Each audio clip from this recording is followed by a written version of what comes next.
in the Bible, Jacob worked for his uncle Laban for 7 years to marry Rachel. However, Laban deceived Jacob by giving him his older daughter, Leah, instead. After Jacob completed the bridal week with Leah, Laban allowed him to marry Rachel as well in exchange for another 7 years. This is straight up slavery that Laban is doing. But here's the thing. Laban is like the goddamn banks out here right now, modern day banks. When you're talking about the average American, $745 a month for 7 years for a goddamn car payment. Don't forget 7% interest. This is absurd. So these damn dealerships and banks are all in cahoots to let you lose money faster on a depreciating liability. And people are abusing these $800 car payments. They're doing DoorDash with the cars. We're not even talking maintenance or insurance yet. They're doing DoorDash. They're doing Uber Eats just on a side hustle basis to stay alive. So what I say and what Strizzy Report people fucking say, fuck financing a car. Do this instead. Let's go. Reasons that I don't finance anymore is because I saw that I was in a cycle and it never ending and upside down, and there's no way to catch up. You would have to literally like swallow a big gulp of spit and come to terms with, hey, I'm going to be paying $40,000 for a $13,000, $15,000, $16,000, $18,000 car. Why the fuck? Why? So here's what I did. I got in a car accident, a year and a half ago on my birthday. Okay, on my birthday. That's how karma be getting your ass. On my birthday. That's when I knew I had to wake up. The person had only liability insurance. He hit 2 people. He can't afford that. Liability insurance cannot afford to pay off 2 cars. It's just limited amount of money that insurance could provide.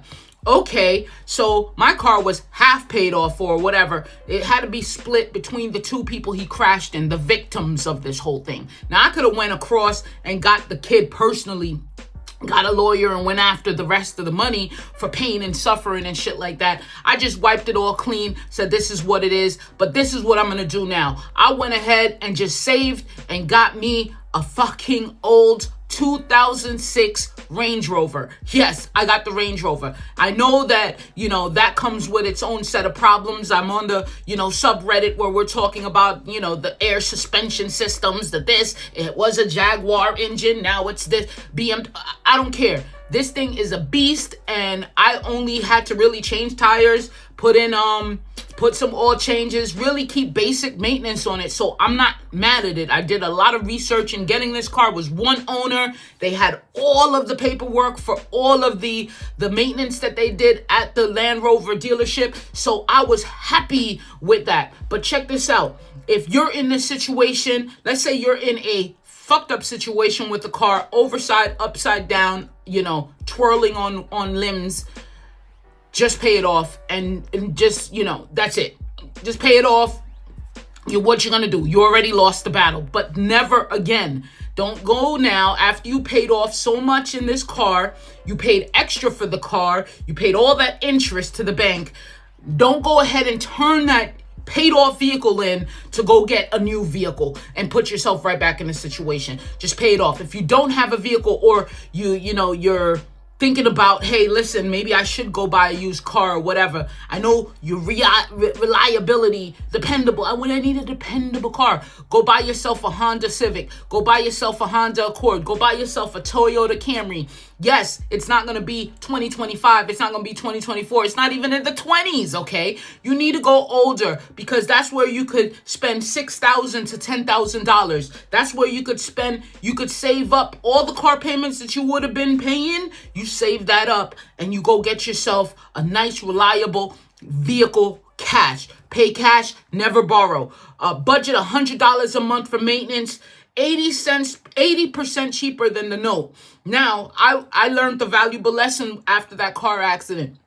I said, I'm always, no matter what, if I pay off a car outright, it's older, it's a beater, I'm still going to get full coverage. The full coverage insurance, you could afford it because you're not paying $1,000 a month in car loan, car note payment, right? So you could get that full coverage. I would prefer to have full coverage no matter what, because you don't know about these ducks out here and what they got, okay? So that's something that I did. But you could go cheap. You could get liability insurance. You own it outright. You cannot do that with a finance car. You have to always have full coverage on that vehicle. And when you don't, they penalize you because the bank owns it. The bank wants to make sure that it's covered under any circumstances of risk. The bank is taking the risk. The bank owns that car. Okay. So I always get full coverage, owned, not, outright, not always full coverage. Okay.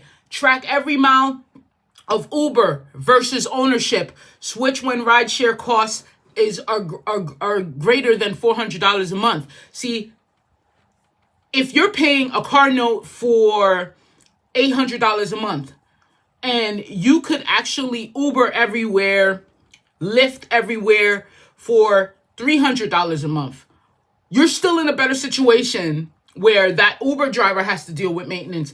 That Uber driver has to deal with all of those other things. And you don't. You hop in, you hop out, you go where you want, you come back, you grab an electric scooter, whatever you want to do, it's on you. Let other people own the issues, control the issues. You know what I mean? So let them do that. So think about this. If you are in survival mode, you don't have a vehicle, walk it, bike it, public transportation it, ride share it, whatever you got to do, and save that money. Then you could buy a 4K to a 5K, less than 10K, man. You get yourself a Japanese sedan. I went with the UK, but here's the thing. They are just reliable, cheaper maintenance, and all of that. We got to think with the data. But check this out. Private party. I found mine on Craigslist. I know it's old school. Nobody goes there. That's why I like it, because the grandpas still go there and put their Toyota Camrys on there. The grandmas don't know what else to do, so that's where they put. But you could check out Facebook Marketplace, but be very careful because there's a lot of scammers out there. You know that. So you could sell the car. It becomes really an investment because you could sell that car and then go to a 8K, 10K certified pre-owned and buy it outright. If you go to the dealership and say, listen, the most scariest thing for a dealership is when you go there and say, I want to purchase a car outright.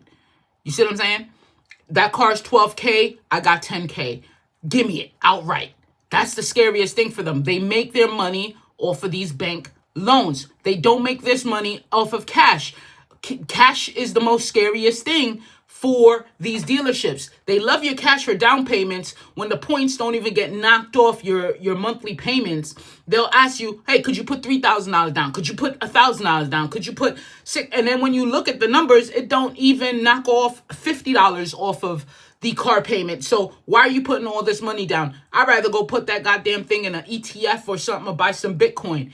So here's the thing.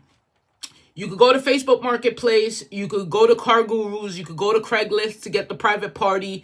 You want to do a Carfax auto check. You want to do all of that. You want to do a pre-purchase inspection, right? $100 if you got some guy that knows how, cars. I personally like relationships, so I will build a relationship with my, car mechanic and then offer him, here's $200. Could you come with me to look at this car? Whatever the case may be. But doing that first and letting that person go under the hood, if you're not familiar, will save you a lot of headaches, Maintenance versus mileage. 150K mile Civic with receipt outlives a 70K fleet rent. I'm telling you. This Range Rover that I got came with 100 grand miles on it.